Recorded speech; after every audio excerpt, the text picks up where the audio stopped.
All right, good evening, everyone. It's 5 to 7. Good to have you. Just want to remind you before I'm going to read a letter from Wisconsin Family Action Council. Just a reminder that Sunday we are cooking breakfast. The men are, and the children are going to serve the ladies and eventually themselves and us. But come for breakfast at 9:30, and we'll be putting on quite a spread for you. So this letter is from Wisconsin Family Action, Jelaine Appling, and it's about the Supreme Court Roe versus Wade leak, quote unquote leak. Last night, political, so this was written yesterday, so I think it was Monday night when the news broke. Last night, Political broke a news story that the U.S. Supreme Court had voted to overturn Roe v. Wade.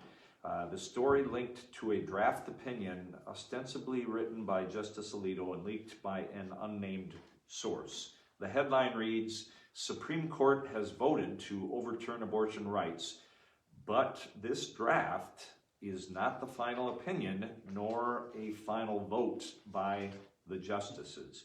It is totally unprecedented for a draft opinion to be leaked. This is in itself shocking. Frankly, every effort should be made to find out who did this, and he or she should be immediately fired. However, if this was done, as many suspect, by a pro-abortion employee of the court, it certainly shows the desperation of those wanting to keep Roe intact." Again, no one knows who leaked it at this point. Well, somebody does, but the leaker knows who leaked it, but we don't really know. Here's how the Supreme Court, U.S. Supreme Court typically operates. The court held oral arguments on Dobbs. That was the case on Wednesday, December 1st. We are quite certain that on Friday of that same week, the justices met to take a preliminary vote on the case. This timing is in sync with the court's normal practices. Depending on that vote, the longest-serving justice in the majority would have assigned a justice to write the draft opinion. That justice was likely Justice Clarence Thomas, as it appears Justice Roberts might be in the minority on this case. Today, the U.S. Supreme Court, so meaning yesterday, the Supreme Court issued a statement indicating that the leaked opinion draft is authentic. Justice Roberts, has ordered a full investigation of the leak. According to the leaked draft opinion, Justice Alito was assigned to draft the opinion. The Alito leaked draft is dated February 10th, 2022. Since that date, the other justices would have made comments with possible suggestions to refine the draft opinion. In addition, justices can change their vote on a case pretty much at any time before an opinion is released to the public. Because it is a leaked first draft opinion, we caution against premature celebration of what would, no doubt, be a huge victory for the pro-life cause. If the opinion holds as it is currently written or even close to it, we will have reason and time to celebrate. But prudence demands that for now we take a wait-and-see approach to this unprecedented development. We can certainly be cautiously optimistic as we consider what could unfold in the days ahead. As a reminder, should the court actually overturn Roe, abortion is not automatically illegal across the country. The issue returns to the states. In Wisconsin, we have a pre-Roe criminal statute in place that should be enforceable. Tragically, but not surprisingly, Attorney General Josh Kaul has already said he will not enforce the law if Roe is overturned. I think Mississippi's Attorney General's approach is warranted at this time. In a release statement regarding last night's development, AG Lynn Flinch said, "We will let the Supreme Court speak for itself and wait for the court's official opinion. We want to see the actual opinion released by the court before we rejoice." That could come at any time between now and the end of June. In the meantime, we will carefully read the 96-page draft opinion and pray. If the court does overturn Roe, Wisconsin's pro-life movement must be ready to serve women facing unplanned pregnancies and their babies. We must be ready for this election season to stand together for babies and their mothers. We must be ready for any other court challenges or other moves from the pro-abortion industry and their allies. We must truly be prepared for life after Roe.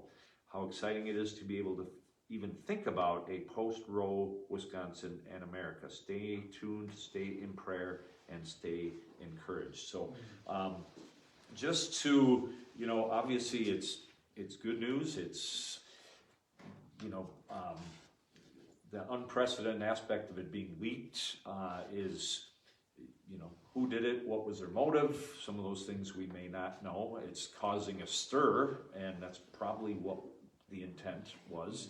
But we need to pray, because if it goes down to states, then individual states will make their own decisions.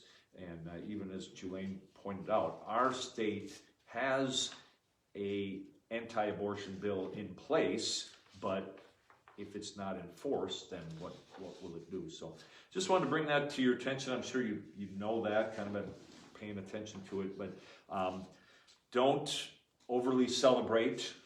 Cautious optimism and a lot of prayer, because you think of the pressure that some of these justices are under now. It's pretty common knowledge who the conservative justices are and who the liberal ones are, and so they are going to be under significant pressure to change their opinion before it's final. So just make sure you keep that in prayer. Revelation 17. So we're going back to the one world. We took a 1 week break. We're going back to looking at the one world religion during the 7-year tribulation period. And Revelation 17, I'm going to read verses 1 through 7. And we looked at this a couple weeks ago. Some of it's going to be review, have some new stuff. Maybe next week we will still be in Revelation 17. Right now we're focusing on the woman, who is not a woman. But next week, hopefully we will switch to the beast and talk more about it. Revelation 17, verse 1. And there came one of the 7 angels, which had the 7 vials. So again, just to kind of refresh your memory, during the tribulation, 7-year tribulation period, there are a series of judgments. First is the seals. There are 7 seals. Then the 7 trumpets. And so because this is the 7 vials, we know it's definitely, not the first half. Should be midpoint or later, but it's certainly further along in the tribulation than the beginning, because it's the last series of judgments. One of the 7 angels which had the 7 vials and talked with me, saying unto me, Come hither, and I will show unto thee the judgment of the great whore that sitteth upon many waters, with whom the kings of the earth have committed fornication, and the inhabitants of the earth have been drunk with the wine of her fornication. So he carried me away in the spirit into the wilderness, and I saw a woman sit upon a scarlet-colored beast, full of names of blasphemy, having 7 heads and 10 horns.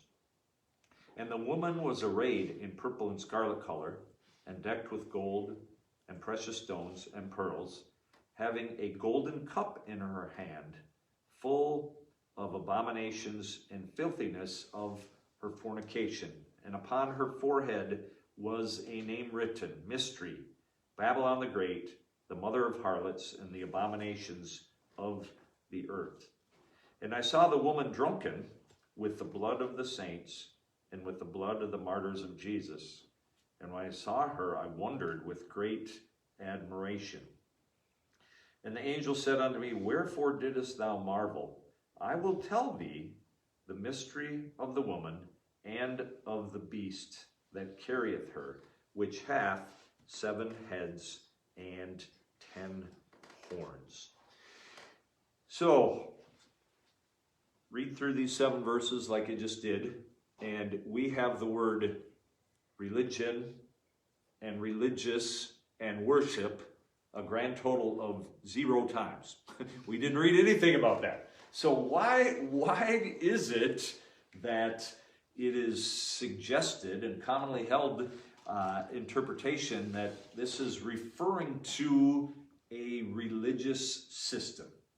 Well, the first thing is, so even though religion isn't talked about, worship isn't talked about, it is indirectly, and we'll get into that. But first of all, the woman is not a literal woman. The woman is not a literal woman. So we can cross that off the list of possibilities as we go through this. And again, how do we know it's not a literal woman? Verse 2, you can't make someone drunk with the wine of fornication. You can't get drunk that way. Can't have a cup, verse 4, full of abominations and filthiness. Verse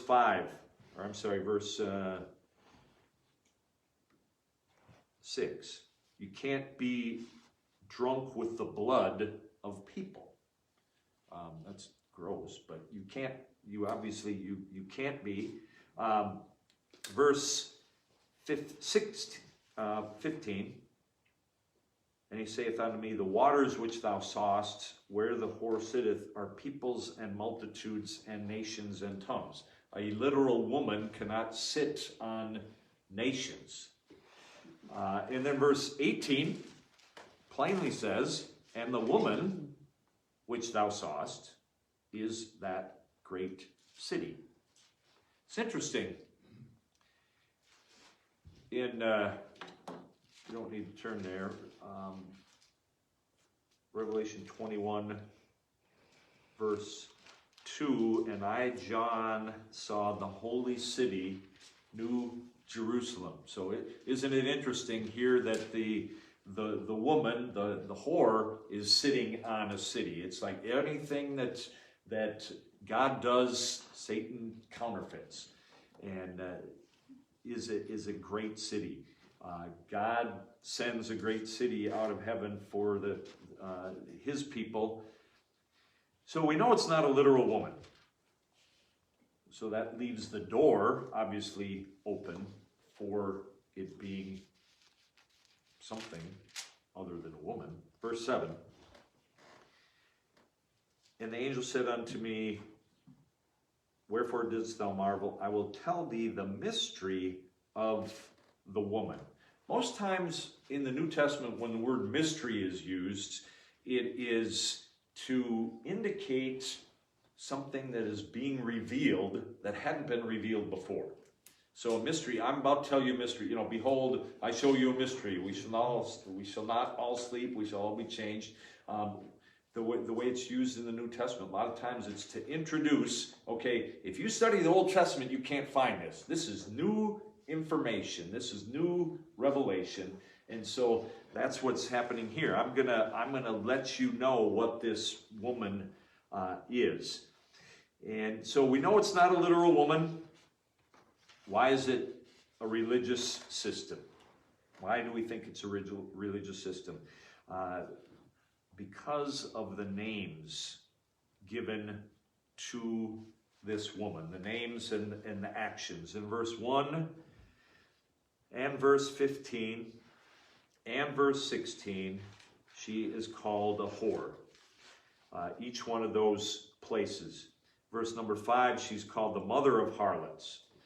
And as I mentioned a couple weeks ago, Thomas in his commentary points out that the Greek word porneia is, which you can hear pornography in.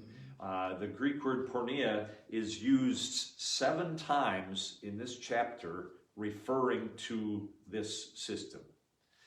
So it's certainly about fornication, whoredom, that kind of thing. We'll expand on that more. But Thomas also points out that in prophetic language, prostitution, fornication, or adultery are equivalent to idolatry. Mark this spot, turn to Psalm 106. Right in the middle of your Bible is Psalms 106. I was reading this the other day, and it's like, oh yeah, here it is. Psalm 106 is the psalmist here is recapping the history of Israel. Psalm 106.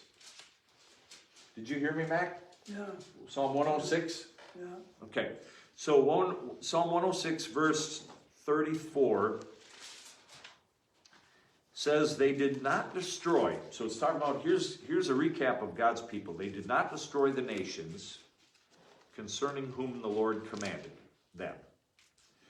You know, we've, and I've had people say this to me, wow, God is like harsh and cruel and almost, mean-spirited and hateful and vengeful. God's people were brought out of Egypt. They're brought into the promised land, and they're supposed to wipe out those people. What's up with that? Well, they were idol worshipers. And as we read, you're going to see some of the things they did. God at different times said, it didn't even pop in my head that someone would do this. And so God wanted people destroyed so that God's people wouldn't take on their practices, okay? There's the crusade. Okay, we don't do that now. There's not the crusades. You don't run around on horses and with swords and go and take out all the opposition, okay? You don't do that. But verse 34, they did not destroy the nations concerning whom the Lord commanded them, were mingled with the heathen, and learned their works. And they served their idols, which were a snare unto them. Notice verse 37. Yea, they sacrificed their sons and their daughters unto devils, and shed innocent blood, even the blood of their sons and of their daughters, whom they sacrificed unto the idols of Canaan.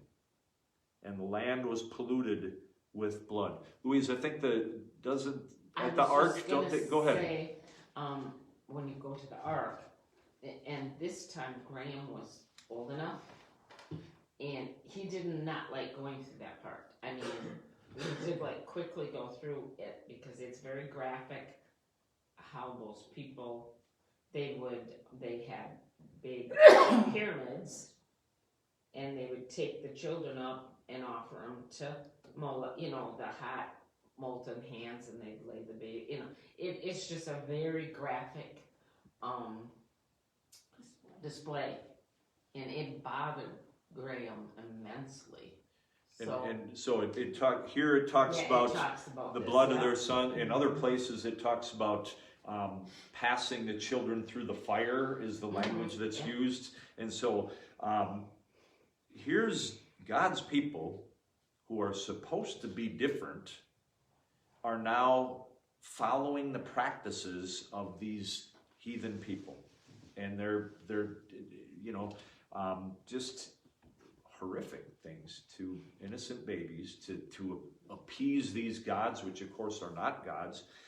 The land was polluted, but notice verse number 39. Thus were they defiled with their own works and went a-whoring with their own inventions. And the whole point is there is nothing sexual in this context at all. It is a waywardness from God, is a turning back on God and following idols. And so the picture in Revelation, and it's not, this isn't the old place in the Old Testament where it talks about this. It uses that language of adultery, fornication, whoring, harlot. It uses that as people who are following idols and not following God. And so to find it in the New Testament and have it refer to spiritual adultery from God is a very natural progression of thought. And so you go back to Revelation chapter 17 now. So we have the John's readers would have understood how much the Old Testament talks about harlotry and departure from God. So the woman is not a literal woman. The references to unfaithfulness to God lends itself to, obviously, a religious system. Character of the woman. She's evil. Just plain evil. She's being judged. Again, some of this is review from a couple weeks ago. Verse number 1, I will show unto thee the judgment. She is being judged. Why? Because she's wicked. She is evil. Verse 2, with whom the kings of the earth have committed fornication, inhabitants of the earth have been made drunk with the wine. So they're all this woman, this system has lured people away from following the true God. The system has lured people away. We also know she's evil because she's sitting on the beast. She is over the beast. And the beast, verse number 3, is full of the names of blasphemy. Abominations in verse number 4. Jeremiah 51:7 talks about the golden cup, and that Babylon, the influence that Babylon had on people was symbolized by a golden cup, and the golden cup is referenced here in verse 4. Verse 6, drunk with the blood of the saints and with the blood of the martyrs of Jesus. So this system is against God. Didn't just, and I think that's important to realize, didn't just depart from God. Didn't just leave off following God, turned totally against God. I mean, killing God's people. I think there's a verse in Jeremiah where it talks about people have committed two evils. They have forsaken me, the living waters, and then hewed them out cisterns, broken cisterns. So they not only left the right, but they pursued the wrong. And that's what we're seeing here, is they didn't just leave God, they turned against God, killing God's people. So to recap what we've looked at so far, it's not a literal woman, but certainly seems to point to a system that is against God and strayed from God and is violently opposed to God. Another reason is that the influence of the woman. And again, we're about to get to new stuff in just a minute here, but the influence of the woman. Verse number 1, sat upon many waters, and we know the waters from verse 15 are peoples and multitudes, and so she had influence. So, a system has influence over people more than maybe one person has influence. We already saw verse number 2 that she influenced the kings of the earth, and inhabitants. Let's drop down to verse number 9. Verses number 9 and 10. We're gonna spend some time on these verses now. Verses 9 and 10. This is pretty fascinating. I don't know if you, Art and Don, you were reading different commentaries and you were like, I'm guessing 9 and 10 are kind of controversial, but verse 9, and here's the mind which hath wisdom. The 7 heads are 7 mountains on which the woman sitteth.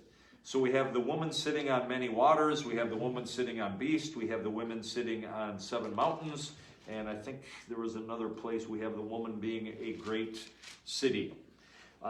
So she is sitting on means she is above them and has the influence over them.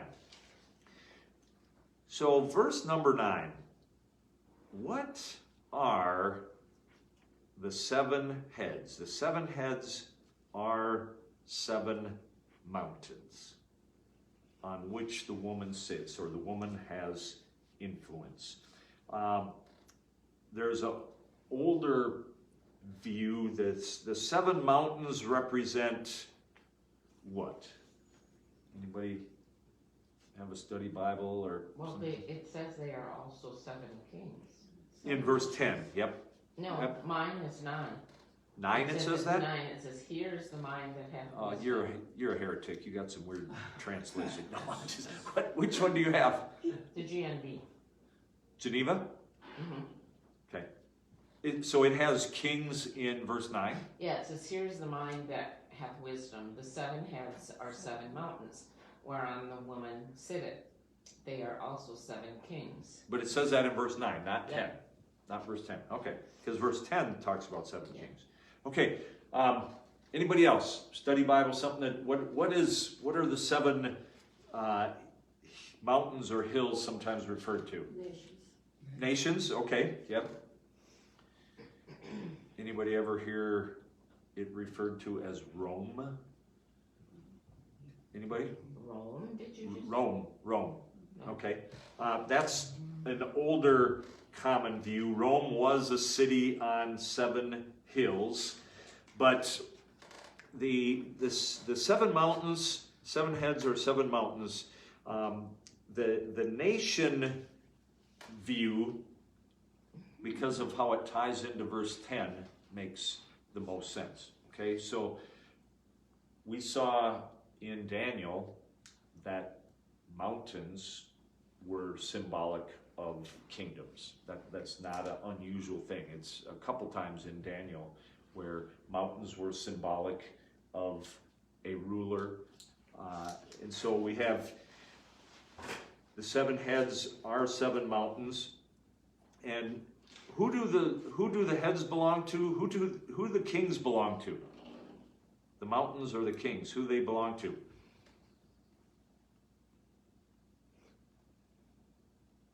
Verse number 3.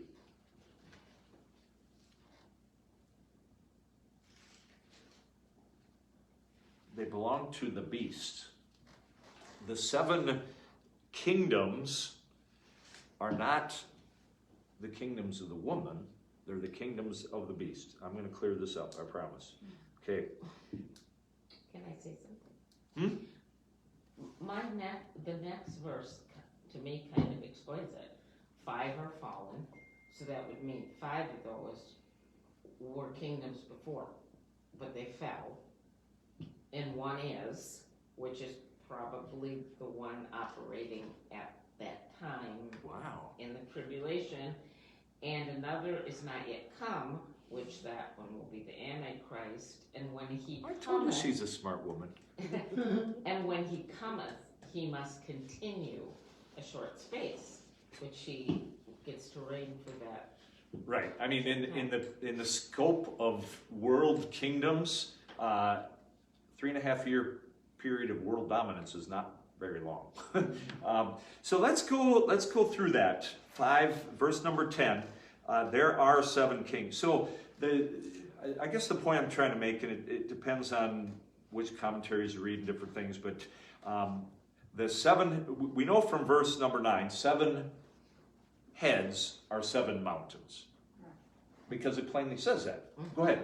I heard too that the 7 mountains can be the 7 continents. So the 7 continents? Okay. The beast system covers the whole. So it would cover the whole world. Okay. And of course, the kind of the challenge is, we know from verse 9 the 7 heads are the 7 mountains. But is that same 7 refer to verse number 10? 7 heads equals 7 mountains equals 7 kings. I believe there's a continuity there. There's no language that switches it up. So let's talk about the 7 kings. So in Daniel, we had a dream of Nebuchadnezzar, we had a dream of Daniel, and there were how many parts of the statue and how many beasts? Anybody remember? What do you mean, like how many parts? Or is the So there was a statue that had, the head was this, and the chest was this, and the legs were this, or the thighs were this, and the leg was that. And then there were another part of Daniel talked about X number of beasts. The answer is 4. There were 4. Okay, 4 parts of the statue, the great image, 4 parts of, or 4 different beasts. Okay, and we know from Daniel 7 that it was interpreted, or maybe it's Daniel 2, sorry. Anyway, the head was who? Babylon, right? Babylon. And then next was Medes and Persians. We'll just call it Persia. Next was Nebuchadnezzar was Babylon. Oh. The third was who? Rome then? No, that's 4. Third was Greece. So it was Babylon, Persians, Medes and Persians together. I'm just going to call it Persians. Babylon, Persians, Greece, Rome. 4 kingdoms. Okay. Here are 5. And there's a lot written about this, but I really think this makes, what I'm going to share with you makes the most sense. There are kings. 5 are fallen. And 1 is, my theologian wife, the 1 is, the current one, at the time John would have been writing, would have been Rome. So Rome is one of the 4. So are there 5 kingdoms that have fallen?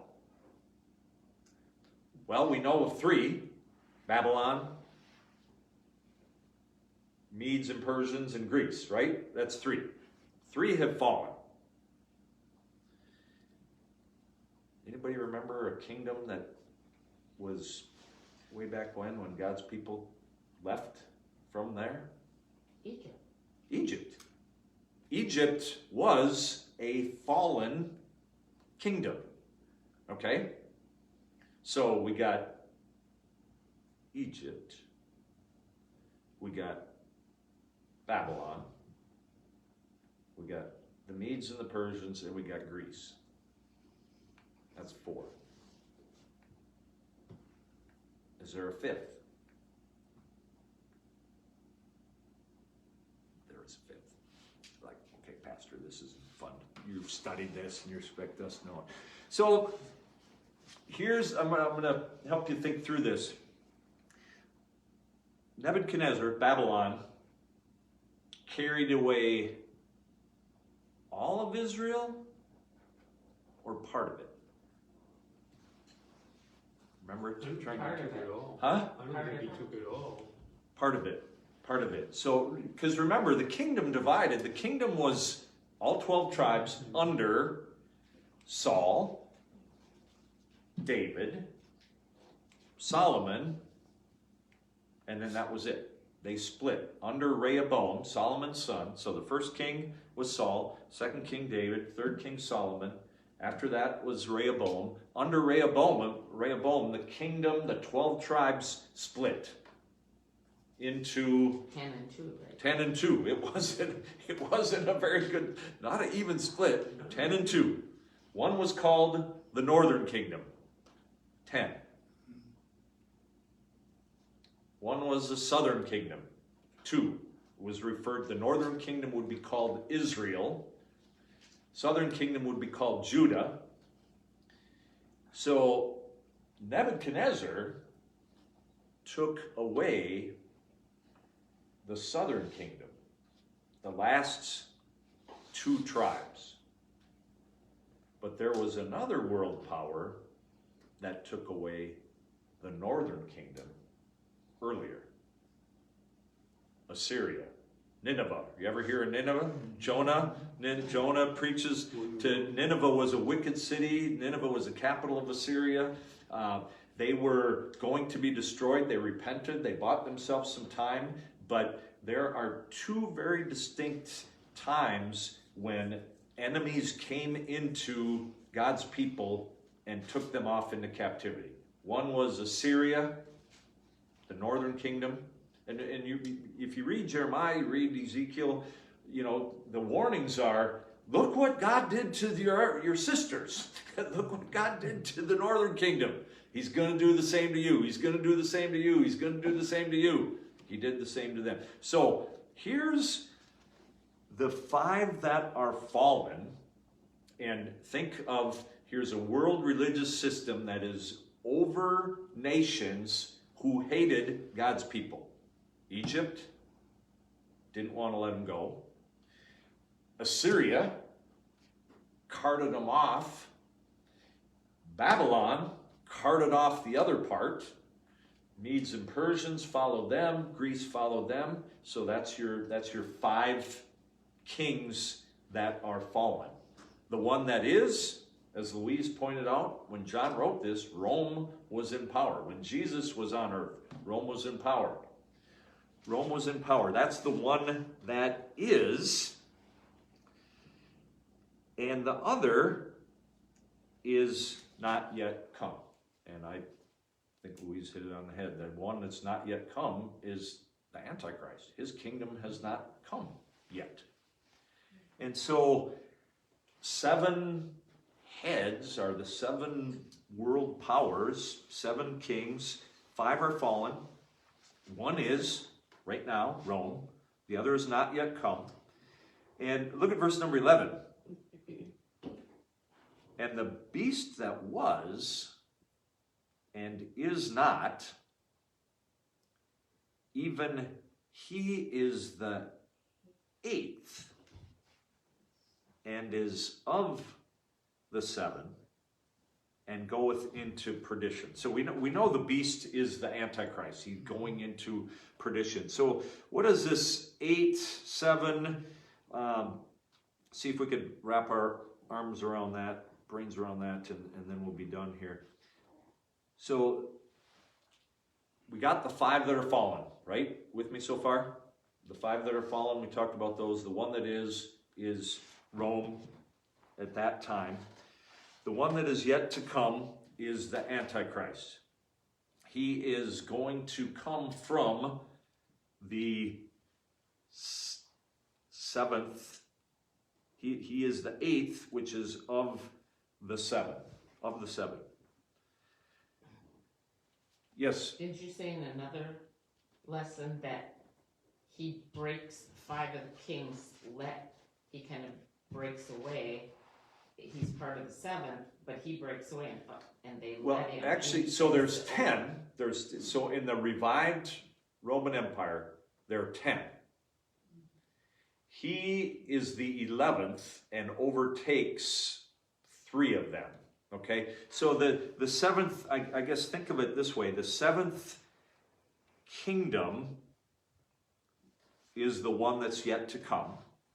You know, there's 7 kings. The 7th kingdom is the one that is yet to come, and then he is the king over that. So he's the 8th. He's a ruler. He is of the 7th nation that's revived, but he is king over that. One guy put it like this. Remember the Antichrist in I think we see that in chapter 13, where he's mortally wounded and he comes back to life. It's like a resurrection of the Antichrist. And so he was a king once and then he was a king again, is how one guy explains 7th and 8th, that he was kind of involved in both of those. When he comes back after he is this resurrection, for lack of a better word. And if you read the next, it says, and go into perdition. So that says to me that that's him. That's Satan. That's what? Satan. Yeah. It's the Antichrist behind, or the Satan behind Antichrist. Yep, the beast. The beast is Antichrist in 13 and 14.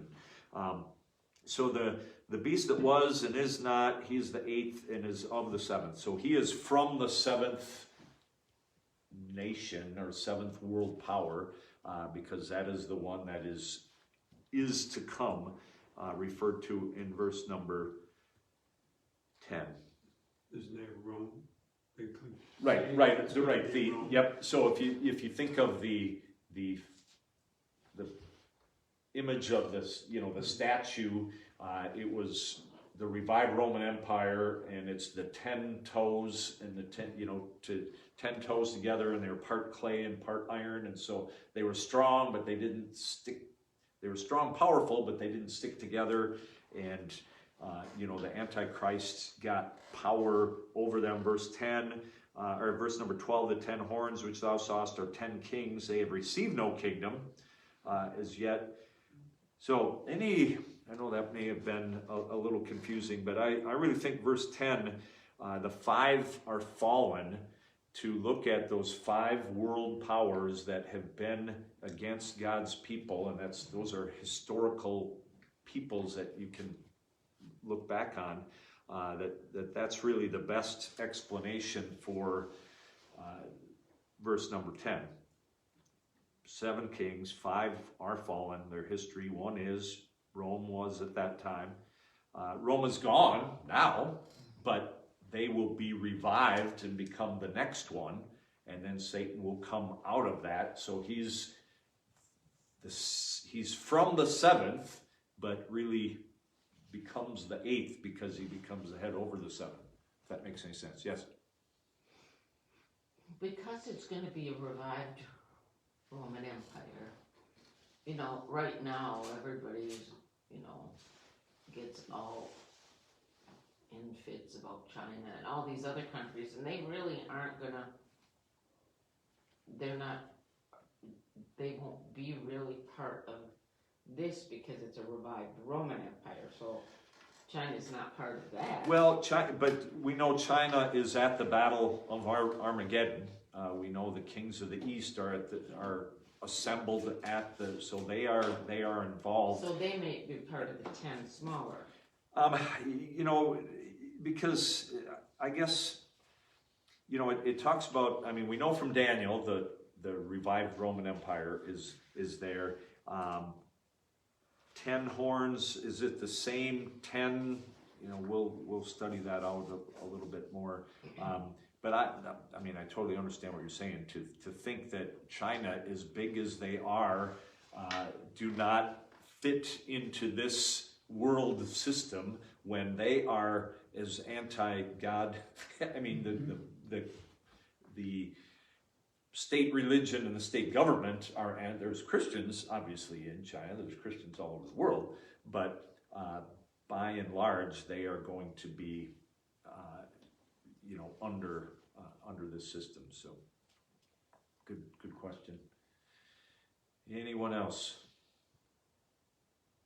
Does verse 10 make a little more sense to you now, with those five fallen, those being 5? It's consistent with how we've been in Daniel and now here. Kings are nations.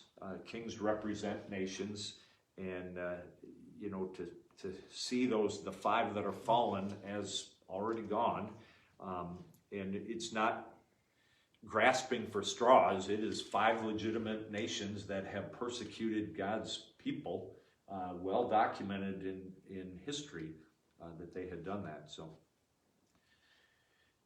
all right. So we'll be in Revelation 17 again next week. We're going to focus more on the beast himself. We talked about a little bit. Now I want to end with this. You look at verse number 6.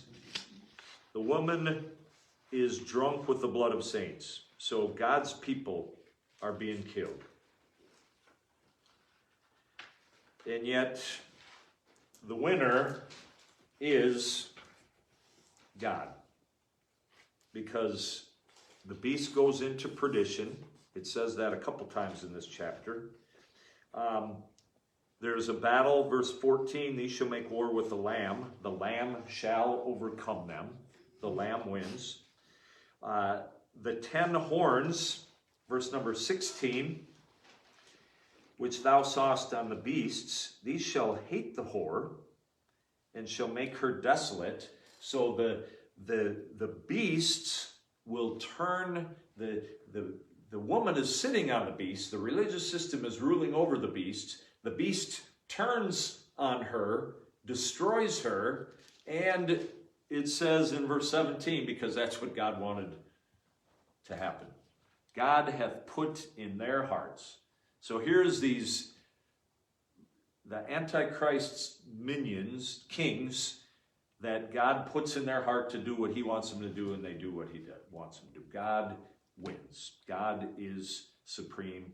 Verse 17, until the word, end of it says, until the words of God shall be fulfilled. So even though, wow, God's people are being killed during this time, God is in ultimate control, and he even uses the Antichrist to destroy this world religious system.